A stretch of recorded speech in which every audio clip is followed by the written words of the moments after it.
Okay, so here we are on the 11th of March, 2024, and today is the day that we transition from the days of Willow into the days of Ash. And the Ash tree is going to take us through to the spring equinox and onwards, in an important time of year and a significant to many esoteric ideas. I'm just going to bring my PowerPoint presentation up.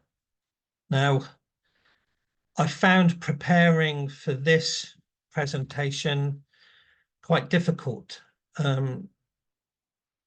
because I'm going to be touching on a theme called the Celtic Mercury, and I'll explain that as we go along, but also to explain why I equate the god Lugh with the ash tree. But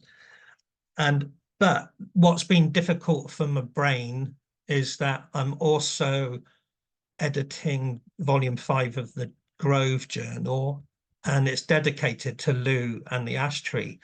So there's just so much flowing around in my brain to actually compartmentalize bits of it for this presentation and not go off on a tangent. I've actually found it very slippery, and that's quite mercurial too. Mercury is a metal that you can't grab hold of, and that seems to sum up the Celtic Mercury. Or what am I even talking about? What is the Celtic Mercury?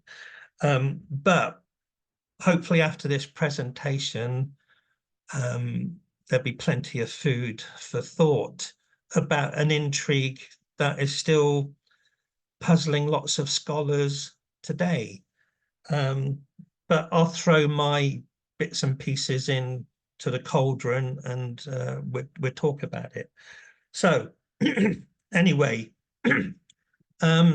just a quick reminder that I'm not really going to go into ash tree lore today. If you go on the YouTube channel and look for the ash tree for 2022, there's a video for the basic lore of the ash tree. And there's also a video for the ash tree for 2023, which is about the medicinal and herbal properties of the ash tree. So the basic lore and the medicinal lore is already on the YouTube channel. So this year we're looking at gods and goddesses around the grove. So this presentation is about the ash tree and which gods and goddesses may correspond with the ash tree. And simplistically in my publications, I've said Lugh. Lugh is the young heroic god of the Irish mythology, and my very simple and naive reason for equating Lugh with the ash tree is simply that ash was the favored wood for making spears. It's the wood for spears, just like the alder tree is the wood for shields. So there's 4 treasures of the Tuatha de Danann, and one of them is the spear of Lugh. So simply because the ash tree is the tree for spears, I in my books I put Lugh. That was my naive beginning, if you like. And then, of course, I realized that it placed Lugh at the spring equinox because the ash tree holds the spring equinox. Now, that's very important in the cycle of the year, and suddenly it makes much more sense corresponding with Lugh than simply it's the tree of spears, you know. So I'll touch on those things as we move along. So the days of Ash span from the 21st degree of Pisces, the fish, to the 9th degree of Aries, the ram, which you can see illustrated here. So the ash tree has 9 degrees in a watery sign of the fish and 9 degrees in the fire sign, Aries. And there's some strange esoteric lore with that. It's this, that Pisces in zodiac lore governs the feet, and Aries governs the head. So in zodiacal lore, Aries is seen as the first sign of the zodiac year, beginning at the spring equinox. And in the zodiac body, Aries is the head, and then Taurus is the neck, and you go down to Leo being the heart, and Scorpio being the genitals, and Sagittarius being the thighs, and then you finish at the very bottom with Pisces being the feet. So when 1 year ends, zodiac wise, it finishes with the last days of Pisces, and then a new zodiac year begins with the days of Aries. So energetically, working on that model, the energy at spring equinox jumps from Pisces the feet to Aries the head, and some of that is hinted at in Celtic poetic stories about something called the Salmon's Leap, which is meant to be an impossible task almost. Very few people achieve this Salmon's Leap.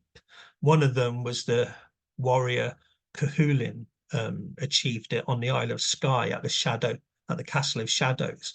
Very few people succeed in the Salmon's Leap. Most people die trying, but Cuchulainn achieved it, this impossible feat. But it's all to do with lore of the salmon, and salmon returning to the source from whence they came, and that then applies to self-gnosis and whether you can go back upriver to the source of where you came from. All those kind of ideas of the pursuit of gnosis and wisdom are in the Pisces part of the night sky. But from the Pisces moment, then there's this leap into a brand new zodiacal year at the spring equinox. So this diagram, you'll see the circle is shaded in two halves. So on the right-hand side, at Libra, the days get darker and darker and darker after the autumn equinox. And in the Ogham Grove mystery patterns, that's the descent into the wild hunt and the descent into the mysteries of that shamanic journey to the other world and so on, which takes you all the way down through Libra, Scorpio, Sagittarius to Capricorn, which is the winter solstice. So there's the kind of descent into the darkness. And then after the winter solstice, there's this rising energy, where after the winter solstice, you got the birch tree, ray of light, and then rowan tree with Brigid and the eternal creative fire, into the alder tree and the willow tree with the water's edge and the salmon's weir. And then today, or not today, not this very moment, but the days of Ash see the sun travel from Pisces to Aries, which is the spring equinox. That Salmon's Leap, that moment of spring equinox, is that leap from the dark time of the year into the light time of the year.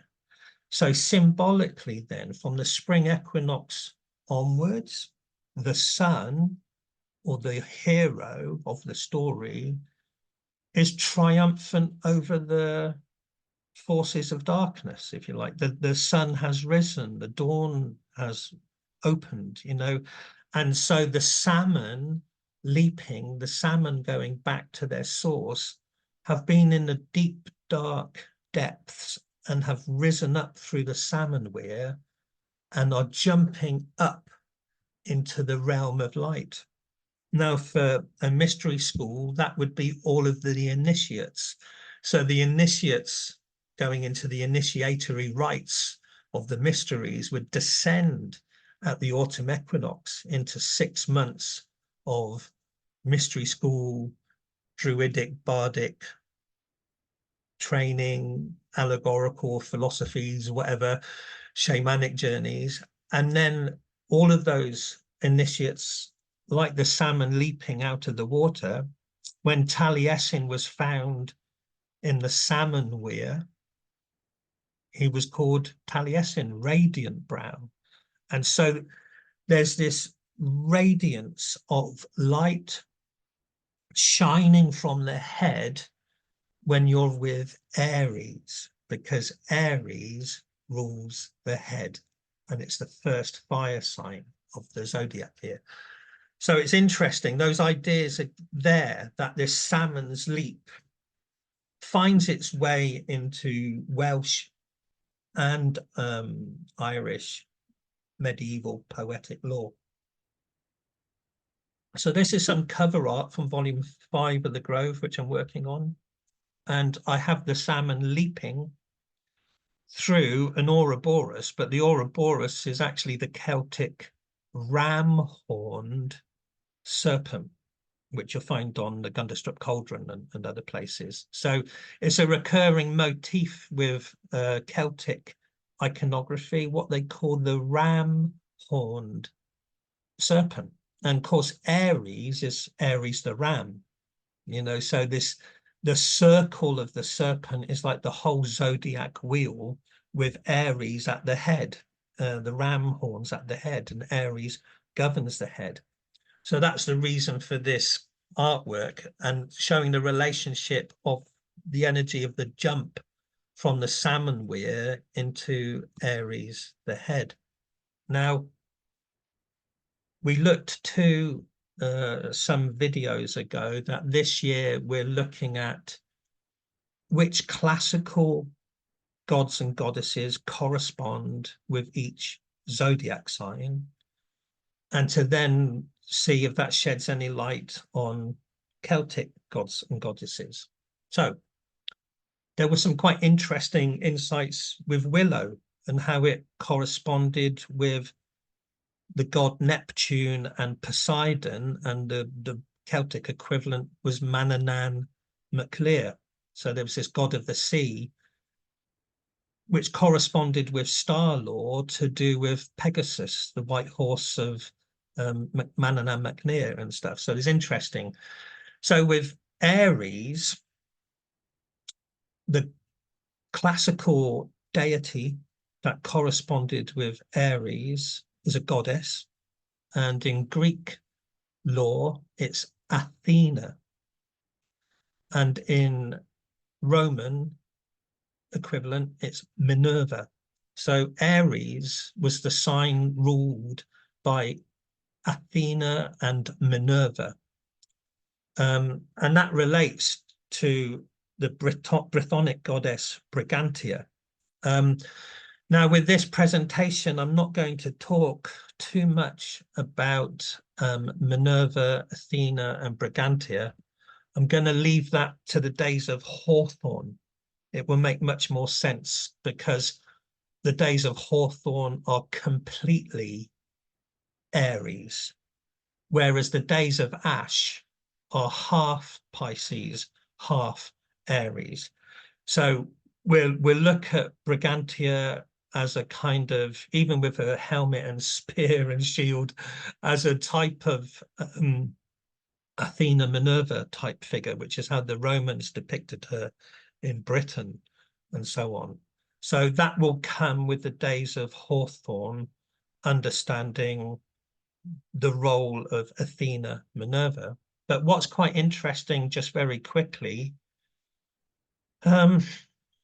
the Irish Bryatheroum word kennings for the ash tree primarily talk about ash being a thick wood that was used for making spears, and also as the big piece of wood used for weaving, which is what it was used for. And Athena, Minerva, as well as always being depicted carrying a spear, they're equated with being governing arts and crafts and primarily weaving.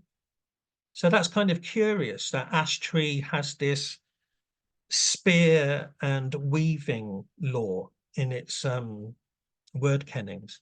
So, but we'll deal with that more in the days of Hawthorne. The other thing too is that Athena, Minerva primarily are goddesses of wisdom.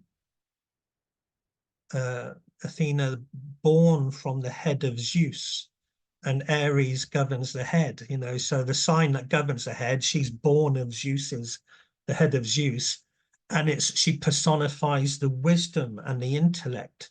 So it's interesting that after the salmon's leap, they're leaping into a sign of wisdom.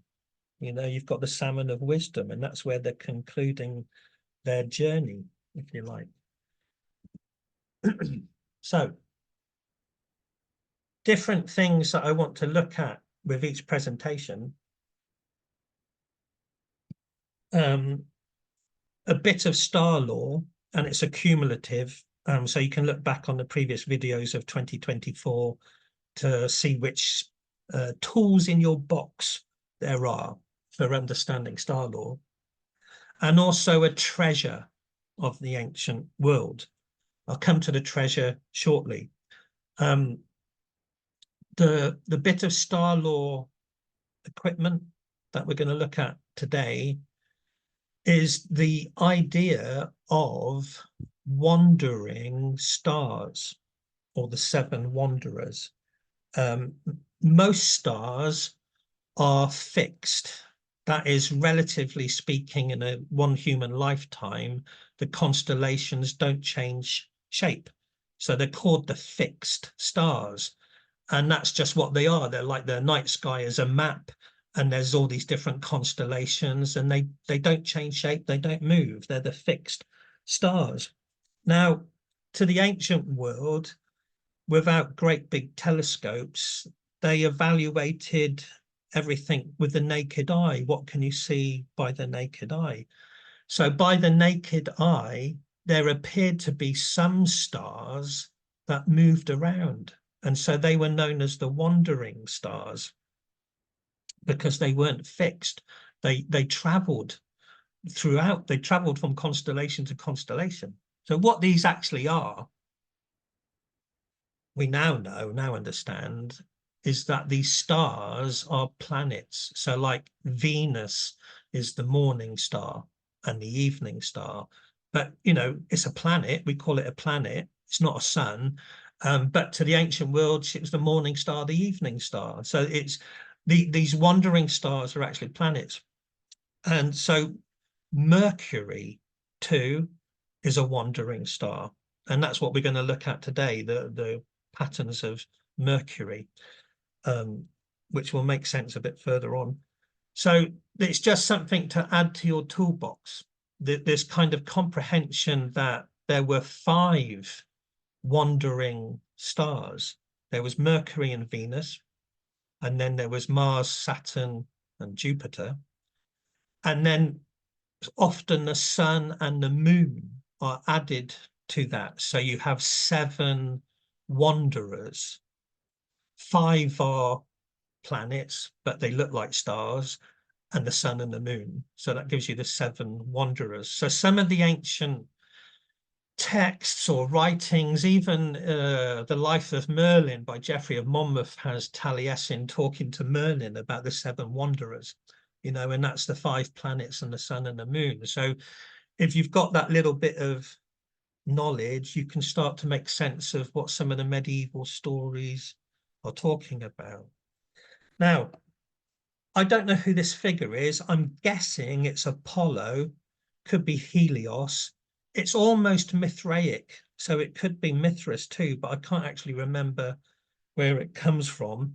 But it's Roman times. But the reason I picked it out of my hard drive is because quite uniquely, and I haven't seen it in many other places, it depicts Aries the ram above the head. Normally Cancer and Leo are above the head, like the sun and the moon, and so on, or variations of themes. But on the right-hand side, you can see the two fish of Pisces. And then above the main figure is Aries, the ram. And on the left-hand side is Taurus, the bull, going down to Gemini, the twins, and so on. So on the right-hand side, you've actually got the Salmon's leap. There's the sun would be jumping from Pisces, the fish, into Aries, the ram. And Aries governs the head, and it's above the head of this figure. A very intricate figure. If you look on the left-hand side, he's actually between the bottom half and the top half of an egg, like he's born of an egg, like a cosmic egg. And there's fire coming out of the bottom of the egg, and there's fire coming out of the egg above his head. And there's also a serpent wrapping around his body, like Kundalini energy rising. And the serpent's head is at the top of his head, you know, like an Egyptian crown. The serpent's head is there with the pineal gland and so on. And on his chest, you've got the symbol of the lion. Leo governs the heart. Complexities, I'm not going to dwell on them too much, but it's representing Aries, because Aries is above his head. He's holding a spear, which is quite nice. He's kind of suggestive of brilliance of sunlight or fire. And whatever he's holding in his right hand, it might be a torch, it might be thunderbolts, but he's pointing at the twins of Gemini. And Gemini specifically is governed by Mercury. So he is a kind of mercurial figure with wings as well. So he's probably some sort of composite kind of thing. Now, I'll read you a quote shortly, but simplistically, the symbols of Mercury are wings and twin snakes. So on the left here, you've got the famous Gorgon's head. They still call it a Gorgon's head. It's not Medusa. It's clearly a Celtic face with a moustache. And it's a mercurial figure. Most likely Lugus, Celtic Mercury. I used the Lugus of Bath to draw Ogma on the right. So Ogma on the right was deliberately imagined by me as a Celtic Mercury, and I used the head at Bath as a kind of inspiration for it. It's on the book. So the Celtic Mercury then comes from 50 BC, the writings of Julius Caesar, and he's describing gods and goddesses that the Celts and the Druids worshipped and believed in, but he's interpreting it into Roman things. It's a bit similar to us saying Aries is Athena, Minerva, and Pisces is Neptune, Poseidon. But anyway, this is the intrigue, and there's no political gain or propaganda gain for Caesar to say any of this, but he says of the Celts, 50 BC, that the god they reverence the most is Mercury, and that they have very many images of him and regard him as the inventor of all arts, the god who directs men upon their journeys and their most powerful helper in trading and getting money. Now, directing people on their journeys, one of the main roles of Mercury is a psychopomp. Actually, it's not just normal journeys or that is there, but the psychopomp is the guide to the next world, and that's the role Mercury played in the classical world. So a bit like Gwyn ap Neath or something, it's a psychopomp leading souls to the next place. So it's a very important deity, not just about earning money or trading, you know. And when Lugh turns up in Ireland at Tara to join the Tuatha de Danann, he's good at this, he's good at that, he's good at everything you can think of. And he's recognized as skillful in all arts, Lugh. He's brilliant at everything. And so Caesar here is saying they regard him as the inventor of all arts. So like he's just kind of brilliance and cleverness, quick-witted, rather than a powerful Mars figure or a Hercules figure or a great big Jupiter. Mercury is fast communications, quick thinking, slippery, can be a trickster, and we'll come to that. So if you don't know, here's just a bit of basic planetary stuff. On the left-hand side, Mercury is the closest planet to the sun, and it's a small planet. And the next planet to the sun is Venus. So from the perspective of planet Earth, Venus and Mercury are always with the sun. They're in the sun portion between the sun and planet Earth. The bottom right-hand corner of that diagram, you go to the planets Mars, Jupiter and Saturn. They're in the darker, deep space, if you like. But Mercury and Venus are in the light of the sun. And many people think that Venus is the morning star and the evening star, and more often than not, she is. But sometimes Mercury is the evening star and Mercury is the morning star. They can actually take it in turns depending upon the pattern of their orbits. But generally speaking, people think of Venus because she's much brighter than Mercury. Mercury, being smaller, is often lost in the glare of the sunshine. Now, the Greek name for Mercury and Venus is paradromi, and it means runs with the sun, that they are companions of the sun, if you like, and they often appear before the sunrise or before the sunset, depending on their cycles and stuff. So for whatever reason, you've got sun gods and moon deities, moon goddesses and Venus goddesses and sun goddesses and stuff. But if Caesar can be trusted, what's so special about Mercury that the Celts would consider that, other than he's maybe a companion with the sun or a communicator between the sun and the people? On the right-hand side is an illustration of a carving from Gloucester in the West Country of Britain. And it depicts the goddess Rosmerta, and her companion is Mercury.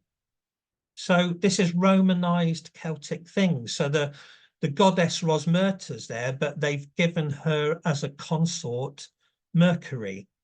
So who was the original Celtic Mercury? We don't know, but you can guess. There's names like Huno Maglos or even Gwyn ap Neath. There are candidates like Lugh or Lugus that could have been the consort of Rosmerta. But in this Romano-Celtic thing, she's married, if you like, to Mercury. He's got wings on his head. He's got his caduceus, the twin serpents, on his staff. He's holding a pouch of money because he's often to do with trade. And he's got a cockerel. The cockerel crows at dawn. And this is one of the symbols of Lugh. Celtic Mercury is the rising sun. Here's another way. So the treasure then for research that you could look at is to look at all of the iconography that you can of Gaul, of Britain, of Ireland, of Belgium, everywhere, wherever there is Mercury depicted, he could be standing in for a Celtic Lugus god. But that's a thing to ponder and figure out. Here, this is an altar from ancient Gaul, 3rd century Gaul, and it's canonus. This thing's called the Reims altar, R-E-I-M-S, Reims altar. And on either side of the canonus figure, there's Mercury holding his twin serpent staff, pouch of money with wings on his helmet. And on the other side, there's Apollo, the sun, He's got his harp. So what's it saying? Is it saying that Canunus is flanked by Apollo and Mercury, which is an interesting idea because there's only one place in the whole year where Mercury and Apollo are next to each other, and that's the cusp between Leo and Virgo, which is the moment of descending into the mysteries. So that's an interesting idea, that Canunus is sitting in the cusp between Leo and Virgo, the Sun and Mercury. Or alternatively, is it saying that Canunus is kind of a triple deity, and that Apollo and Mercury are aspects of Canunus, like it's a threefold deity? So that you could take it either way. But I'm going to explain now how Mercury is triplicity, is a threefold deity, and it gives a logic to two parts of the Ogham Grove. So in France, from 3rd century, 4th century, there's this kind of icon, a recurring thing in France. If you Google Lugus, Lugus, Lugus, you'll often find statues with three faces. And this is thought to be the best candidate for Julius Caesar's Celtic Mercury. So why would the Celtic Mercury have three faces? It's to do with the orbit of Mercury and the pattern it makes throughout the passage of time. So, for instance, the planet Venus, her orbit, she makes a 5-petaled rose every 8 years. So the numerical code of Venus is 5 and 8. She makes this 5-petaled rose every 8 years. Before I gave my presentation, we were talking about the rose line, you know, so that kind of sub rosa, don't talk about it, rose symbolism was very important to lots of people. And it is this hidden Rosicrucian rose Venus law. Remember that Venus and Mercury run with the sun. So the numbers of Mercury then is 3. So just the pattern of Venus is 5-petaled flower every 8 years. The number code of Mercury is that, generally speaking, the planet Mercury goes retrograde 3 times every year. Very occasionally it can be 4 times, but it's always 3 times at least. So 3 became the number code of Mercury. You can think of it as a 3-leafed clover, you know, and the Celts loved triplicity. And understanding Mercury as a 3-faced deity, or a deity with 3 aspects, is going to be the key to understanding some of the Celtic lore. So, for instance, the pattern I am using comes from an Irish story about the Second Battle of Moytura, in which the Tuatha de Danann, guided and helped by Lugh, are successful in defeating the Fomorians. So the deities of light are triumphant against the primordial forces of darkness, which is the spring equinox being triumphant over the months of darkness, you know. So again, this makes sense of Lugh corresponding with the spring equinox and the days of ash. But there were 3 gods who often work together at the Second Battle of Moytura. And I've done a cartoon of them here. The one in front is Lugh with his spear.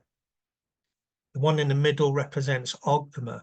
Ogma created the Ogham writing system. You know, he's a Hercules type figure. And the big man at the back is the Dagda, dragging his massive club and carrying his cauldron. So these three, after the Second Battle of Moytura, they go on a quest to retrieve the harp that belonged to Dagda. It had been stolen by the Fomorians, and the Dagda's harp kept the seasons turning. Quite an interesting idea. Anyway, they do that, they achieve that. But this trio then of a young man, a middle-aged man, and a very, very old man are like a three-faced character, if you like, and they were known as the Tri, De, Dana, the three gods of Danu. So that they are linked as a threesome, as a trio. So then I took to thinking, well, how do you work with that in the Ogham Grove? Because the zodiac signs are fixed. Those stars don't move.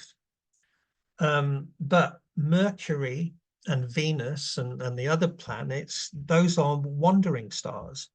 So they can't ever apply to just one tree.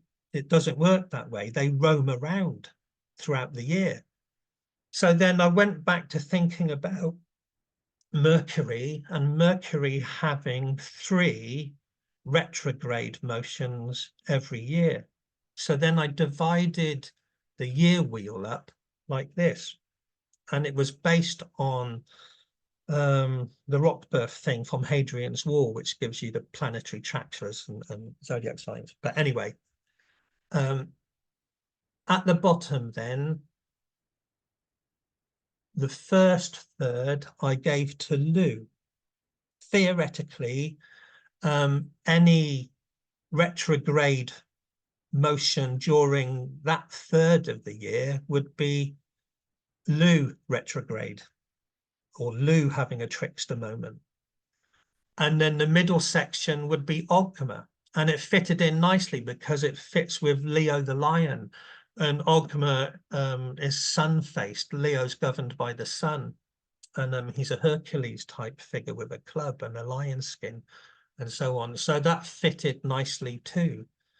I'll come back to Ogma, and that left the third portion for the Dagda. And so it fits in with that sort of time thing of the young Mercury being Lugh, and then the middle-aged Mercury being Ogma, and the old man Mercury being Dagda. Now, here's the thing. If you look at, and none of this is ancient Irish lore, this is modern pondering, so it's not a dogma or anything. It's just a way of evaluating the motions of Mercury in the year wheel. But Celtic Mercury then, if you look at Ogma's area, it goes from Gemini, Cancer, Leo, Virgo. Now, Gemini and Virgo are both governed by the planet Mercury. So that really makes Ogma's section of the year heavily influenced by Mercury, the sun and the moon, which is all mind communication stuff. And this is the god that creates the Ogham writing system. But we'll get there when we get there. When we get to the days of Holly and Hazel, we'll be into the Gemini area, and that has some really interesting star lore to do with Lugh defeating Balor of the Fomorians. But Gemini then, because it's Mercury, Gemini has a triplicity to it. So I've equated Gemini and the days of Hazel with Ogma and the hazelnuts of wisdom. But more importantly, at the end of Ogma's portion, you have Virgo, and Virgo is governed by Mercury. So Virgo is triplicity too. So it fits perfectly well with Virgo being a triple goddess. So there is a perfect balance there.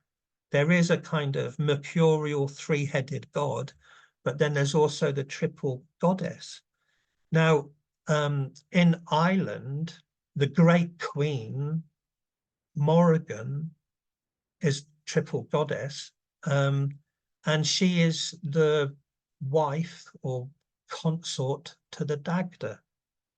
So, you know, the old Mercury figure is his portion of the wheel begins after the triple goddess, begins after the Morrigan, and he is this old father time figure that, you know, will die come the winter time and be reborn as the young bright child that will rise triumphantly at spring equinox. So that kind of lore is there with the mercurial ideas of the Celtic Mercury, and I would argue that the Celtic Mercury is Lugh, Ogma, Dagda, and that's expressed in different ways. So coming back to the days of Ash and Aries governing the head, and Taliesin being found in the Salmon weir and being called Radiant Brow, well, that's there with this lore of the three cauldrons. And Lugh, Ogma, and Dagda also correspond to the three cauldrons, because each cauldron is the fire signs. Aries governs the head, Leo governs the heart, Ogma is the sun-faced Mercury figure that corresponds with Leo the lion. And Dagda in the wintertime corresponds with Sagittarius, the third fire sign, the lower cauldron, the powerhouse of the lower cauldron. So Lugh, Ogma, and Dagda can also correspond with head, heart, and loins, you know, your lower cauldron. And the lower cauldron is the source of all wisdom, which is what the initiates descend into before rising back up. So the salmon's leap is from the feet back to the head. So it's the rising back up after descending from head to heart to loins. And that seems to be represented with the figure on the right, with Aries above the head. The serpent has worked his way all the way up to the top, and the figure's head is flaming radiant, just like Radiant Brow. So these are old star lore ideas finding their way into medieval stories. I'm not saying the Iron Age Druids and Iron Age Celts had these, but medieval stories that were written down are heavily influenced by the classical world. They're still Celtic, but they're 11th century, 12th century, they're not 1st century. So there's many layers of influence in this kind of lore. So here's another thing, back to Ash being the spear. And I won't go into it too much. I'm going to go into it in volume 5 of The Grove. And as we go through the Zoom sessions, I'll go into it more. But there were 4 treasures of the Tuatha De Danann. And the first one is the spear of Lugh, which fits lovely with the ash tree because ash is the favored wood for spears, and Lugh is the rising sun, the young mercurial figure, who eventually becomes king. But he's not king straight away. He becomes king. So he's the young hero with the potential of becoming king. And eventually he does. And that's the story of the second Ogma, which we'll come to with the Days of Hawthorne. But the other treasures then, the sword of Nuada fits with the summer solstice and the Days of Apple and the sovereignty goddess. And Nuada is the current king or the old king who gives way eventually for Lugh to be king. So they're both mercurial and they're both relating to kingship and sovereignty. There's the king that's going to retire and there's the young hero who's going to be king. The cauldron of the Dagda fits with the autumn equinox and the triple goddess and the heavenly cauldron and then the days of the Dagda, you know, so that's the retired king, the retired mercurial figure who's just at the end of his days, if you like. He's the old wise man. And then the fourth treasure of the Tuatha De Danann falls at winter solstice. It's the stone of destiny, the Lugh. Fits well with all of that lore. So the four treasures then relate to sovereignty, which isn't just about kings marrying the goddess. It's also about your own self-sovereignty, your connection with your divine self inside. You know, these are esoteric alchemical ideas. But the stone in the north, that winter solstice, aligns with the North Pole and the pole star and the center point. Now, the stone of destiny, the Lugh, is kept in the county of Meath at the Hill of Tara, and that was where the High King of Ireland would marry the goddess of the land. So Ireland was divided into 5 big provinces. There was Leinster and Munster and Connaught and Ulster, but in the middle, symbolically, was Meath, and Meath was where kingship was held.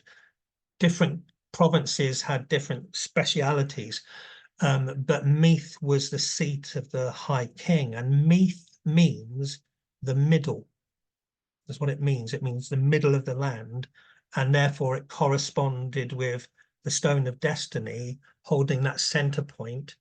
Now, this drawing, there were 5 sacred, as I was saying then, so the Meath, the center of Ireland, was where the High King of Ireland married the goddess of the land. So all 4 treasures, the spear, the sword, the cauldron, and the stone, are to do with the sovereignty of the land, because the spear is the would-be king, the sword is the king, and the cauldron of the Dagda is the treasure of the great mother goddess, sovereignty herself, if you like. But here's the important thing. There were 5 guardian trees, and 3 of them were ash trees. The other 2 were yew trees. And the 3 ash trees were in the county of Meath. So that's evidence, if you like, that the ash tree had a unique significance to sovereignty and kingship and the goddess of the land. The ash tree was that sacred world tree, if you like. And the treasure that held that sacred place was the stone, the Lugh. So I've come to the end of my talk. I'm sorry I got interrupted. This year's volume of The Grove, volume 5, I'll be going deeper into a lot of this Lugus, mercurial lore, and it will be available at the end of April.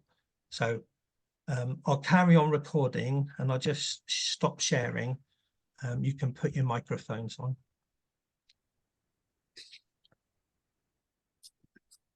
Yuri, could I share something? Yes. On the statue where you were saying that the ram was at the top and it was the head and everything, you didn't mention about the fact that his feet are cloven. Yes. And I thought that was very interesting, that he had cloven hoofs like the ram. Yeah. And then there was one other thing I wanted to share, was that when I went to the start of the Thames, there's an ash tree there. Lovely. There's an old ash tree right where the Thames comes up. That was all. That was all. All was what I was thinking of when you said about the cloven feet. It did make me think of Pan, with ram's horns and goat feet, you know, the goat foot god Pan, and of course Pan means all. So it could be some sort of play like that, you know. Mm. With the Mithraic thing on Salmon. Hadrian's wall, there's a big omega around him, which means the end of everything, the all of everything, you know. So there were all these kind of visual puns, but also visual iconography to teach people in a time when a lot of people were illiterate. So you're using symbolism to explain esoteric ideas to people that don't necessarily read, but they can see the pictures and make sense of the pictures. It makes it easier to remember as well if you see symbology. You know, it's like in the Hindu, they have the yantra, you know, as the symbology and the mantra as the sound. Yeah. Actually seeing something goes in. You remember it. I do anyway. Yuri, I noticed that as we come to Aries and Ash, the Aries is ruled by Mars, and there's the sign of Mars with the spear on it.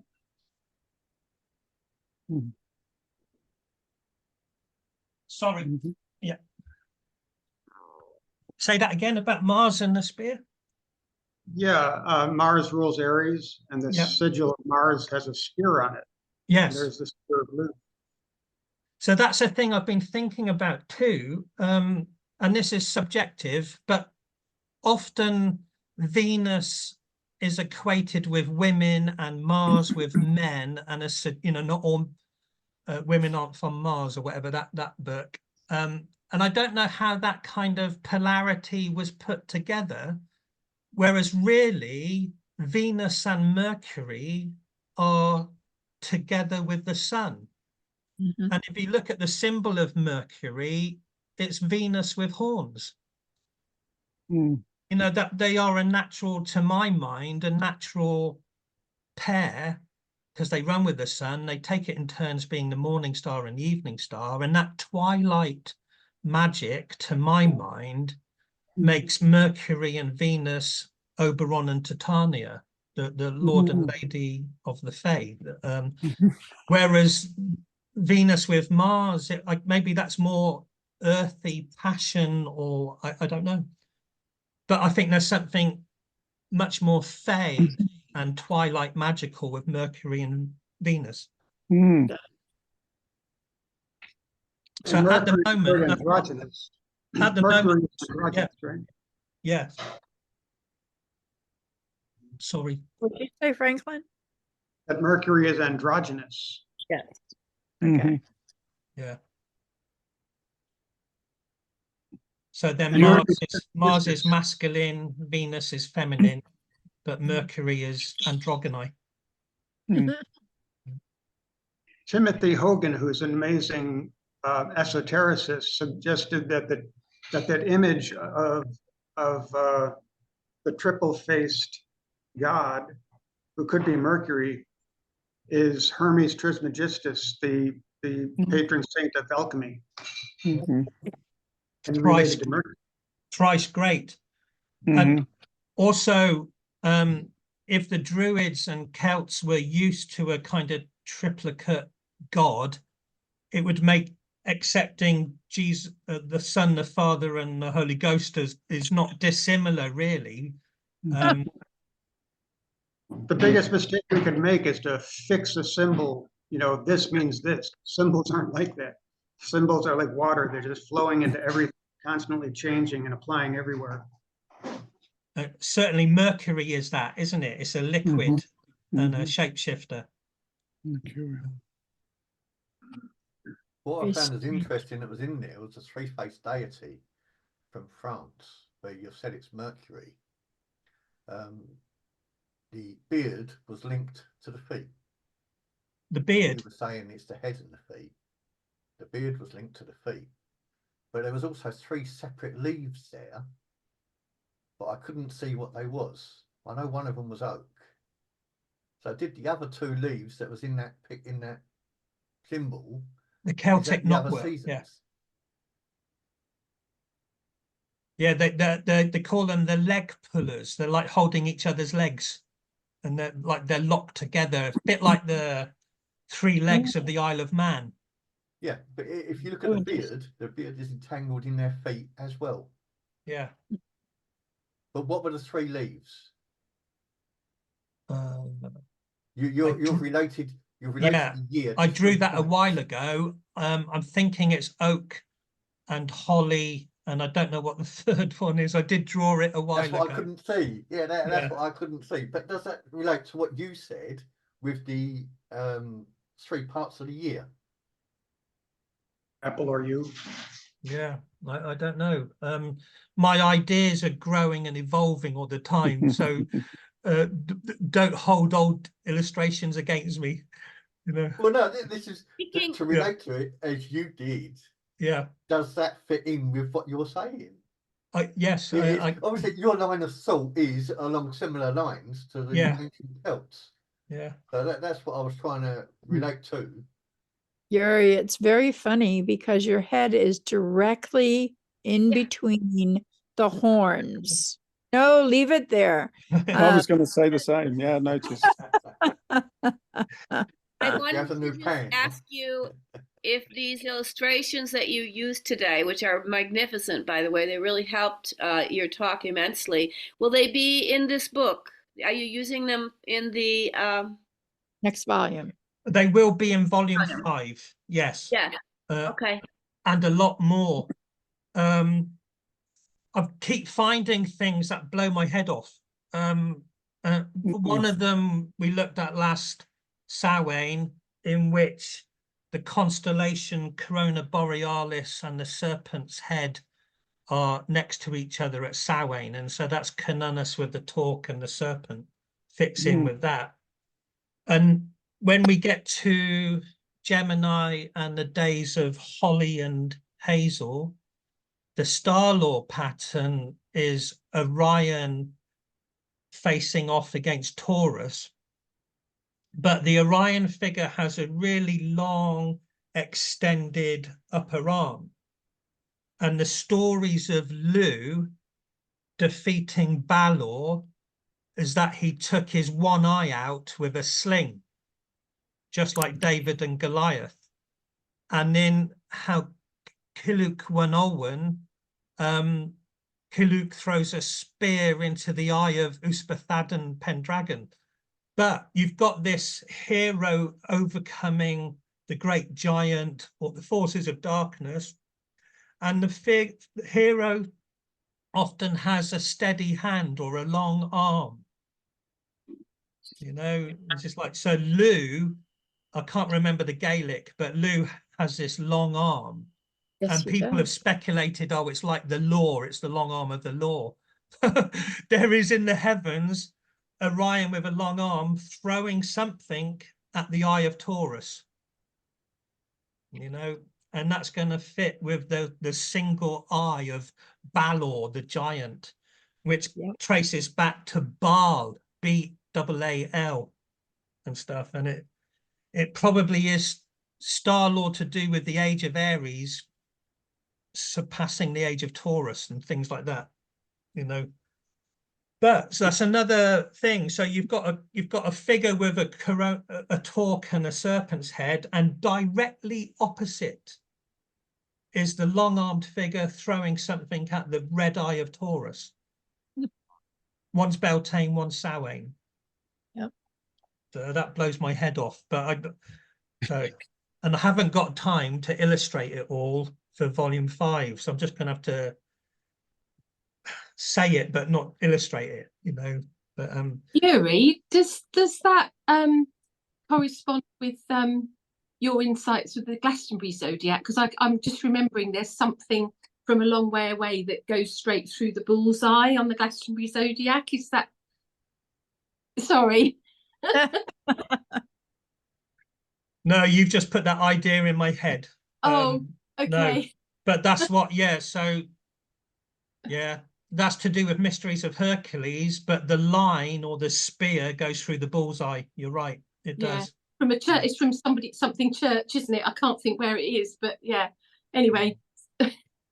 Yeah. The other thing, Yuri, the whole story of Lugh and Balor is mapped out in the landscape in Donegal in Ireland. Oh, I was over there a couple of years ago, and I mean, there's a whole I mean, it would be interesting to map the actual story as it relates to the landscape. There's a huge stone in the landscape, which is the stone that took Balor's eye out. That's it. No, that is his eye. So it's huge boulder, and there's this whole tower where Lugh was conceived. There was all sorts of deception, and then flying over the ocean he was dropped into the ocean. It's amazing. The whole thing it relates to the landscape over a wide area. It's on Tory Island, this tower relating to Lugh. It would be very interesting to map that story to what you're exploring here, because I think that, a bit like the Egyptians mapped Orion to the pyramids, I think our ancient ancestors mapped these tales. They reflected the star law directly in the landscape, and that extends to what you were talking about with myth. And is it Uznach? Funnily enough, I'm going over there for Belt. I've been invited to drum at the at Meath in the middle of Ireland at Beltane for the Wonderful. ceremony they hold over there. Yeah. I know there's some landscape stuff in Ireland north of the River Boyne, and it's to do with the constellation of Orion. I think they call him the big man or the giant man or something, but there's that kind of lore there. And it kind of makes the River Boyne the Milky Way. And Newgrange then is very kind of corresponding with that pattern with Cassiopeia, the Queen of Heaven, and everything. Yeah. And I think it made the Hill of Tara quite close to the center point. Yeah. The pole star. That would figure. Idea. Yeah. They're just ideas, but that story of the tower at Tory Island, yes, is about a god or a king fearing that his son or grandson's going to kill him or something like that, so that they hide the mother away or try and keep the child away. And that's also told in the story of Perseus, and then the star law of Perseus is the ash tree. Perseus and Andromeda are the constellations. So it's the young hero again, born of Zeus, so sun god hero, rescuing the maiden. That's going to fit in with Killucanolwen and all of that stuff. And so it's looking like the second Ogma has this young hero arriving on the scene who has to prove himself to become king. And when we get to Holly and Hazel, the heavens have the hero throwing something at the eye of Taurus. That's quite intriguing. Yeah. And then I would suggest that Apple, the conclusion of the second Ogma, is the sovereignty goddess Anya and summer solstice goddesses, but it's almost like the queen can be won, if you like. The hero has won the right to marry the queen or whatever, and then the third Ogma seems to be the sacred marriage. And then the fourth Ogma descending back into the mysteries again. It seems to be the pattern. Yeah, and I love there's a phrase, I'm adapting it slightly. Synchronicity is the goddess's way of remaining anonymous. And you're hitting all sorts of synchronicities, but you're on the track. I'm just having fun, and I do keep saying I'm not creating a dogma, but finding things and that with the Ogham Grove, there are these pentagrams. There's an evergreen pentagram and a rose family pentagram. So for a long time, we've been speculating that there's some sort of Venus influence with it all. But I haven't figured that out, other than seeing those pentagrams are there, but it kind of sings that Venus is significant. So then that led me on to thinking, well, how would you play with Mercury? These are wandering stars. They're not fixed.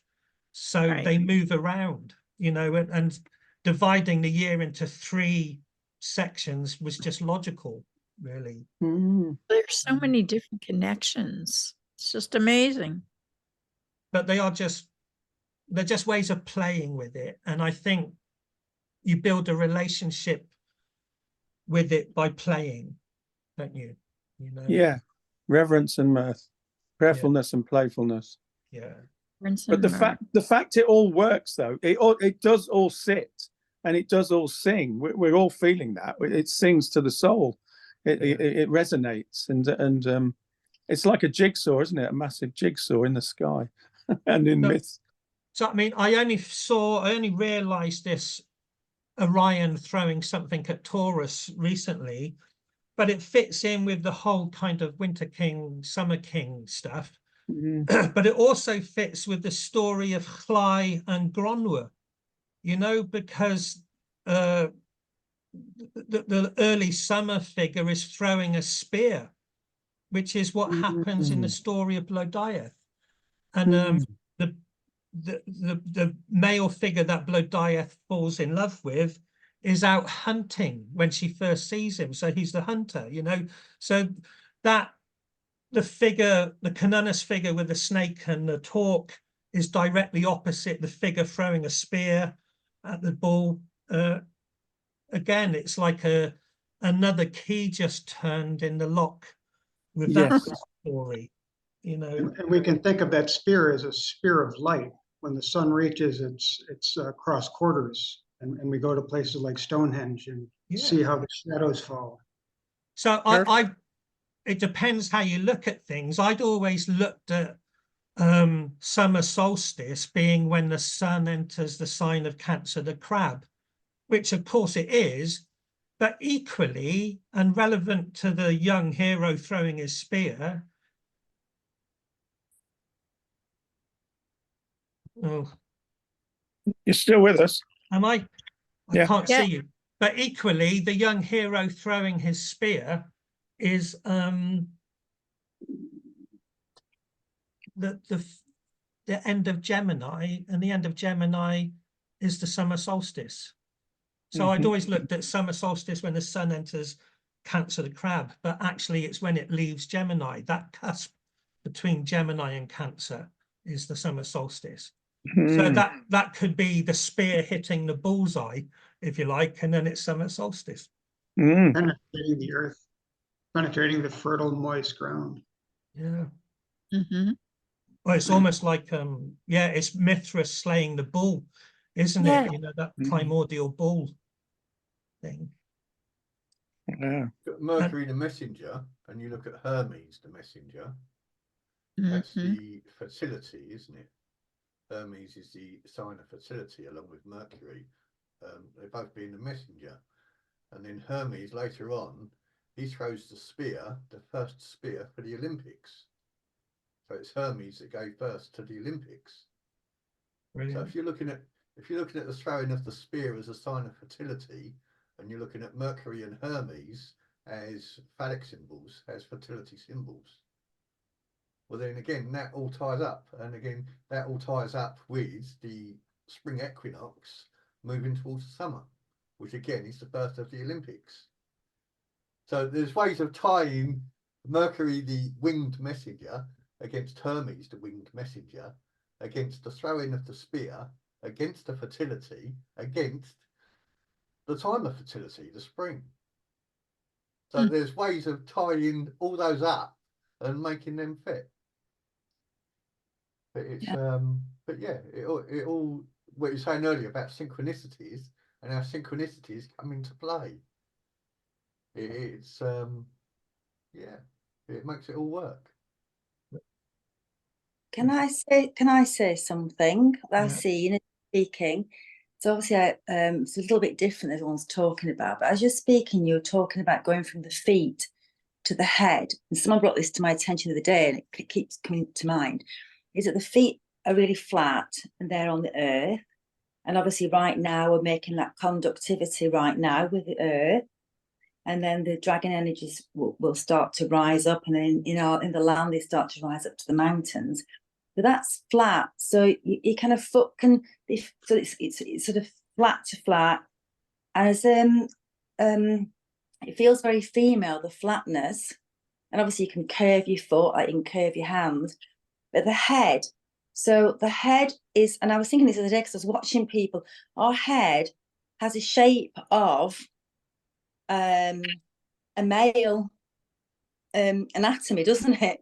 You know, so we've got the flat feet on Earth as a female to female conductivity. And then we've got the head as being the male anatomy. So you've got Pisces and Aries, half and half. And I've noticed there's a lot of talking about male gods at the minute. A lot, it's gone from talking about the female Rihanna, and to today it's been about the male. And all of a sudden you've got 50-50 in Aries. They've got the flat feet then rising to the head, which is a very male shape. And then so the flat feet can curve round the maleness. So you're getting that fertility right now, and the kind of coming together of the male and female in 50-50. So it's like a real lovemaking of the land, the male, the female. And it seems like a bird right now. It seems like a because obviously there's a lot of talking about ifs and buts and stories today. So it's this like sort of our birthing through right now with our male femaleness, and placing that, because when I didn't have my glasses on at the beginning and I saw the ram's head, but it really looked like a womb to me with a uterus. And I was thinking, well, maybe this is when we birth the ideas as well. So we've got the female to female on the floor, conductivity with this male head, and we've got the head, but the mind isn't particularly in the head. You know, I see the mind as being everywhere. You know, it's in the body, it's in all the body, and it's everywhere, isn't it? But there's this whole thing about Okay. 50. Yeah, can you see what I'm trying to say? Yeah, Bridget, I'm sorry to interrupt you, but we've still got to do our meditation, and then we've gone over time a little bit. So Right. have you put your microphones off, and we'll do the meditation.